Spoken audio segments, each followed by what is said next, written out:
Hundreds of thousands of undeclared dollars found in a sofa on his farm. But Cyril Ramaphosa says he will not resign. After an independent report said the man who stood on an anti-corruption ticket may have broken the law, it's now up to his ANC party to decide his political future. Will Farmgate spell the end of South Africa's president? I'm Andrea Sankian. Today's newsmaker is Cyril Ramaphosa.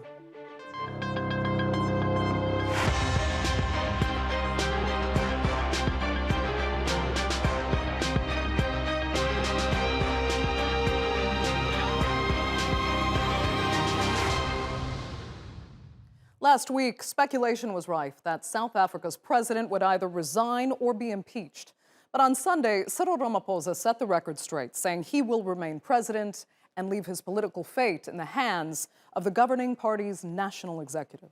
Ramaphosa is facing allegations of corruption after a panel of experts found he may have violated the Constitution by taking on other paid work, and that he may have failed to report a questionable and highly lucrative financial transaction. He has denied wrongdoing and has not been charged with any crimes. So with his party's majority in parliament, he would likely survive any impeachment vote. And a major party conference gets underway later this month to decide who the ANC's next leader will be. And that's where his position has been seriously weakened. So how did Ramaphosa get to this point?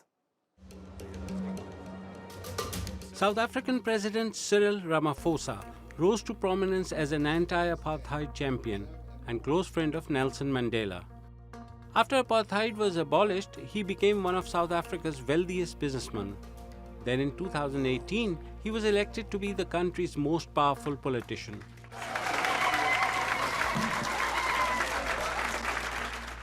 Ramaphosa campaigned on an anti-corruption ticket, promises to clamp down on graft. After nearly a decade of scandals that brought down his predecessor, Jacob Zuma. But now he finds himself also facing calls to step down. Ramaphosa made part of his fortune from breeding and raising cattle. Those dealings are now at the heart of a political scandal dubbed as Farmgate. It was on his farm called Phala that in 2020, an estimated $4 million in cash was stolen from inside his sofa. The theft, however, only came to light in June this year, after the country's former head of intelligence, Arthur Fraser, accused Ramaphosa of money laundering, corruption, and a cover-up. The president denies the claim. He says the amount stolen was $580,000, which he was paid after selling buffalo. An independent panel commissioned by Parliament looked into the allegations against him. Are you concerned that this matter may lead to your premature removal from office? No. Because of the citizens? No, I think I've put my case forward, and of course, let us leave it to the panel to come up with the outcome, and we cannot prejudge it. I can't, you can't, and we leave it in the hands of the panel. Parliament released the report last week, accusing him of violating his oath of office by obscuring details about the robbery at his game farm. Now, the president has vowed to challenge the report, but his reputation has been tarnished. I think the evidence seems to be overwhelming without pronouncing before all of the evidence is in front of us. But I think it's really the way in which he's approached it, a very secretive, very non-disclosing kind of way, that many people, irrespective of whether he ends up maybe winning the legal battle, his political legitimacy will have been damaged permanently. With just days to go before the ruling party ANC chooses its next leader, the president is battling for his political survival. Ramaphosa addressed the public on Sunday for the first time since the report was released and mentioned nothing of rumors of his resignation. The ANC's elective conference kicks off on December 16th, and that's where Ramaphosa will need to convince any detractors in his divided party that he's still the best man for the job. Some of the names being thrown about as possible replacements for Ramaphosa are cause for concern. The South African rand has taken a tumble as investors fear that any other president could slow or reverse economic reform while increasing debt and government spending. Despite the doubts raised over Ramaphosa's integrity, he's still seen by investors at home and abroad as cleaner than any of his rivals.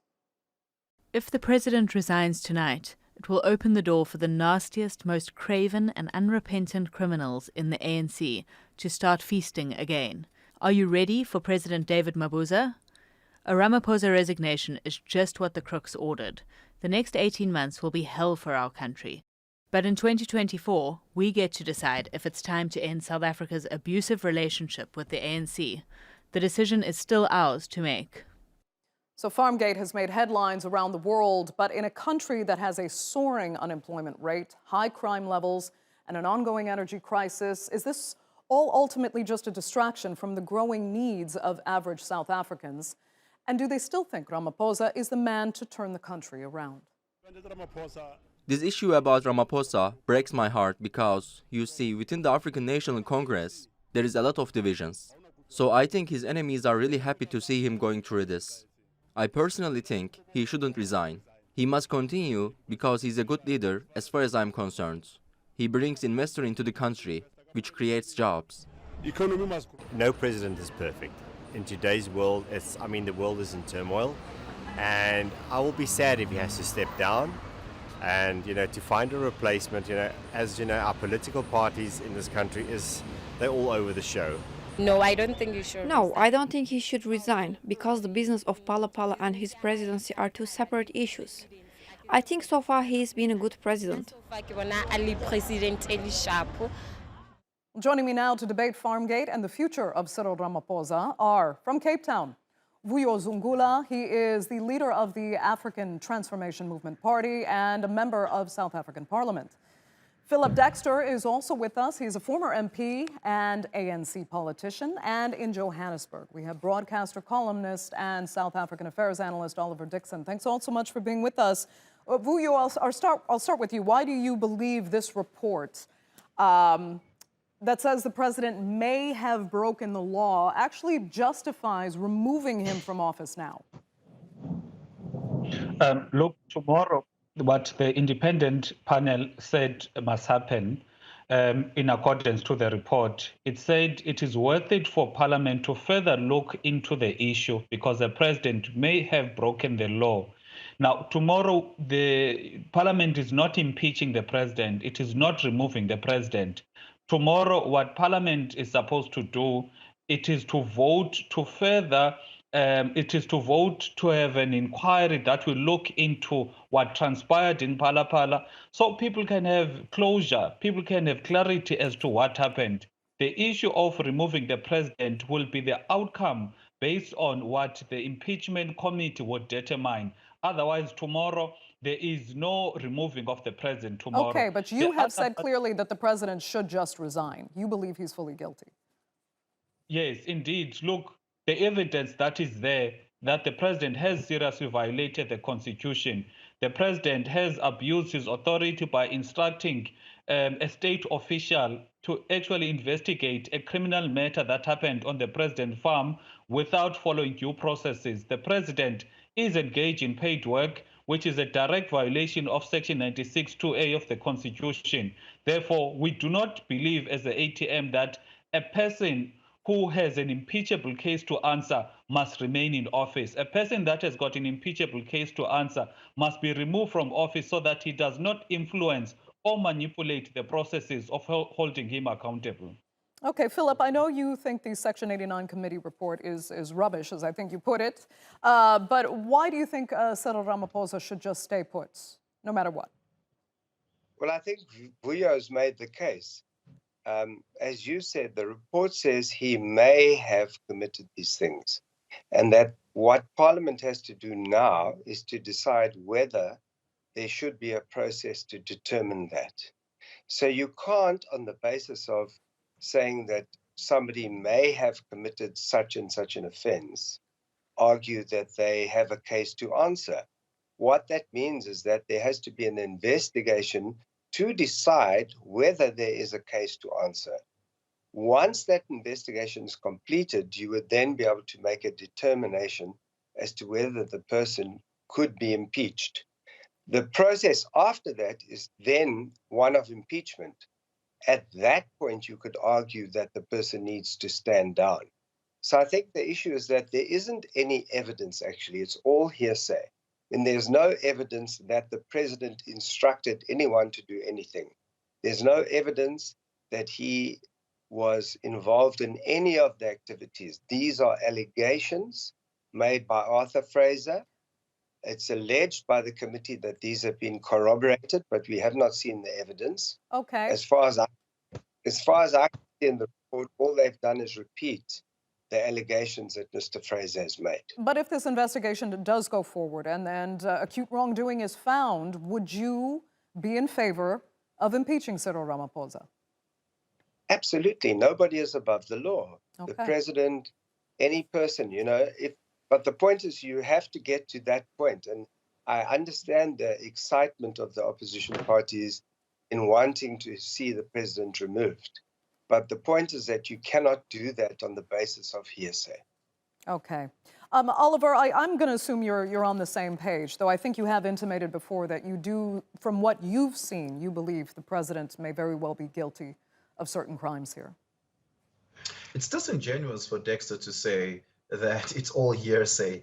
The Section 89 committee put out 3 reports, a report of 3 volumes. The second and the third volume documents the exact evidence that the president, as well as the accusing parties like ATM, Arthur Fraser, the EFF, and any other interested party had submitted to the committee.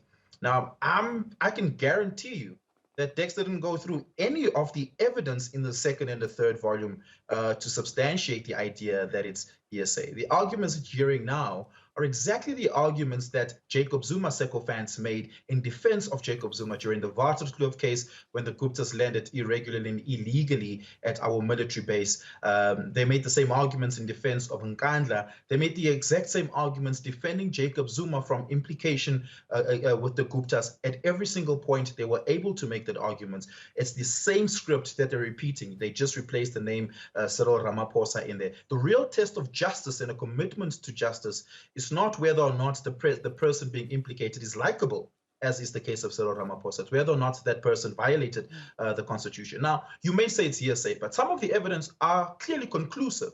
One of the pieces of evidence that's quite conclusive on this is whether or not Cyril Ramaphosa participated in paid work. All the evidence necessary to adjudicate that question has been viewed by the Section 89 committee. Cyril Ramaphosa made the argument that he is not involved in paid work. The Section 89 committee said, based on your own evidence, Mr. President, we do not accept the argument that simply because your farm is running at a loss, that you're not engaged in paid work. This is a corporation of which you are a director, of which you make decisions for. In fact, by Cyril Ramaphosa's own evidentiary submission, he makes operational decisions. He sources clients. He advises on banking patterns, for instance, go bank the money or not to bank the money. He advises on which of the animals should be sold. All of that involvement and participation is a violation of the Constitution. That piece of evidence is quite conclusive. Okay, Phillip, would you accept that you might be willingly ignoring the evidence that Oliver is talking about there? No, Dickson is himself now talking nonsense. You see, everything he said points to this fact. He alleges that he's involved in paid work.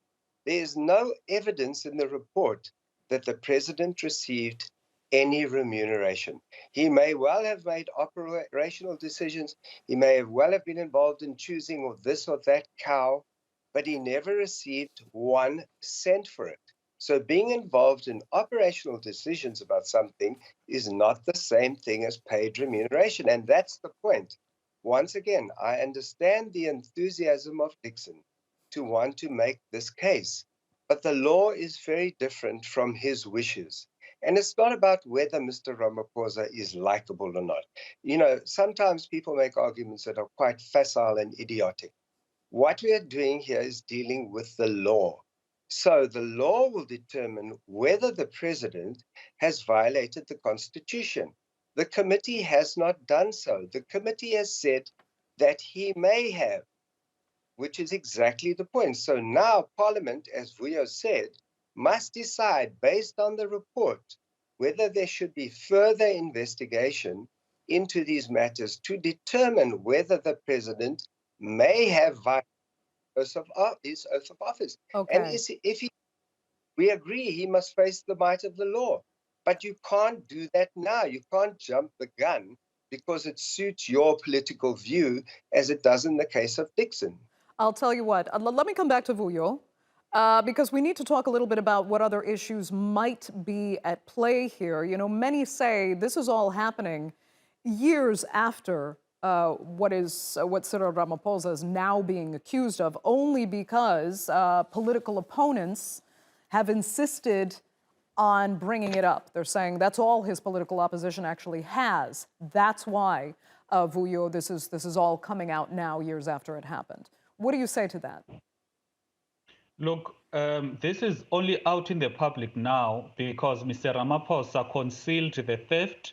He concealed the investigation. It took a whistleblower to actually bring this out in the public. If it was by Mr. Ramaphosa's wish, all of this theft, illegal foreign currency that is in Phala Phala would not have been in public. Therefore, if there's anyone to be held accountable for this only happening now, it's only Mr. Ramaphosa. And we must thank the whistleblower for actually coming out with such information to expose that the president of the country, number one, has traded in dollars, whereas the South African currency regulations state that in South Africa, you must trade in rands. And the fact that he has been engaged in paid work in violation of the Constitution, and when money was stolen, theft exceeding 100,000, as a director, sole director of the close corporation, he did not report that to the appropriate unit. He says he reported to a respective police official, whereas the law requires that he reports that to a certain person.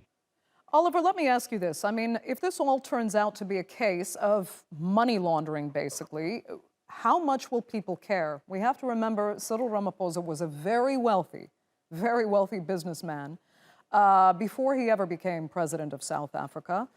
So if he is still doing some business on the side that he's technically not supposed to do and not quite reporting it in order to maintain his farm and its costs, are people going to care even if it is shown that he's broken these laws?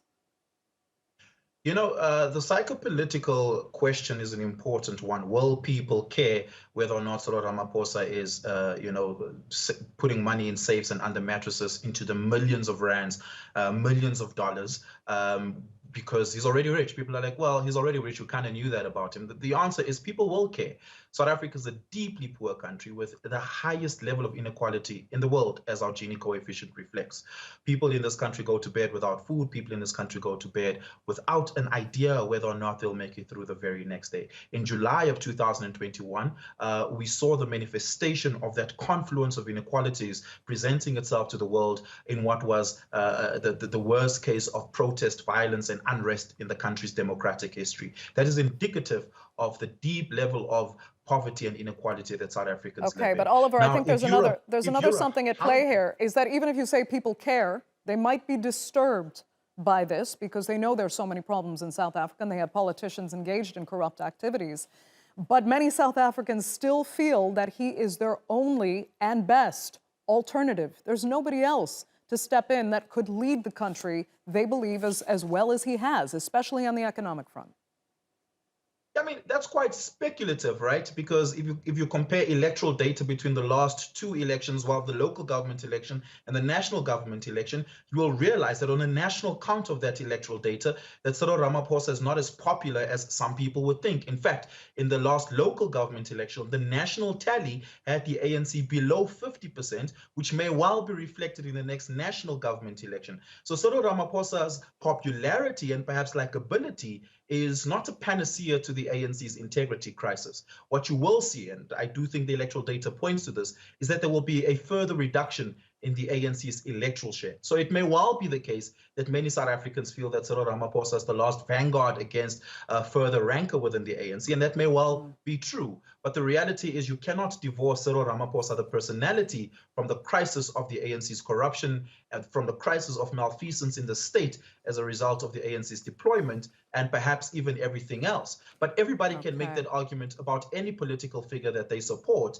The real test is in the electoral data. Phillip, I mean, how much are or have the ANC's internal divisions kind of played into the opposition's hands at this point? I mean, many say the ANC has sown the seeds of its own demise, and this report now, Farmgate, is another nail in the coffin of a party that was already in decline. Well, I don't think it's the ANC per se. I think it's people in the ANC. And I think you're right that the internal divisions are what lie at the root of this. I mean, many of us believe that most of this report is an entire fabrication, which has been concocted by people who want to remove the president. But that will be determined in the wash. Where I do agree with Oliver is that, this isn't about anybody's popularity or about what our views are in individuals. It's a matter of the law. And, that will determine whether or not somebody has broken the law. The question of the president's popularity, which, by the way, polls show that he is more popular than the ANC. As far as I'm concerned, that's not relevant to this matter, because what we're dealing with here is the question as to whether somebody broke the law. Now, if they did, obviously, it's going to affect the ANC's performance at the polls. And I think that's what people like Vuyo and Oliver want to see happen, because they're opponents of the ANC. That's fine, that's politics. But whether or not that happened is not a question of politics, it's a question of the law. So what I'm arguing is simple. We must go through the legal process, determine whether or not the president has violated his own. There is a legal process. I know you say this is about the law, but most people believe it's very much also about politics. And Vuyo, I mean, people also accuse... Go ahead, Phillip, quickly. That doesn't matter, because when you're dealing with a legal issue... I understand. And that is the way it will play out in court. We know that. But Vuyo, I have to ask you this question, because on the political issue, I mean, people have accused you of kind of acting out of desperation in a way to, to boost the standing of your political party. What do you say to them? Look, I'm a member of parliament, and it is my constitutional obligation to hold the executive accountable. You'll recall that in the Zondo Commission of Inquiry report, it actually lambasted Parliament for failing to hold the executive accountable. Therefore, it can't be that when a member of Parliament is doing what they're elected to do, people say, we just want to improve our brand. Because if we don't act, the very same people are going to complain that during this time of Phala Farmgate, you as Parliament were sleeping. Therefore, we as the ATM, we are actually very happy for holding the executive accountable, and will do it again and again and again up until all members of cabinet and the executive know that Parliament has got members that will not play around when it comes to holding them accountable. And if members of the executive do not want to be held accountable, we as the ATM are going to push them, because it is our strong belief that there is a culture of wanting to undermine Parliament. That is why the opposition is critical, because the ANC in Parliament will never hold the executive accountable. Accountability will always be done by the opposition parties. So when Phillip is just talking about how opposition parties, are just playing politics, it is because he knows ANC would not have led accountability on Parliament on this particular issue if it was up to them. It is only the opposition parties that can push accountability. Oliver, quickly, if Cyril Ramaphosa goes down, if Farmgate takes him down, who, and if you can give me some names possibly, who would step in to fill the void, and would South Africans settle for it?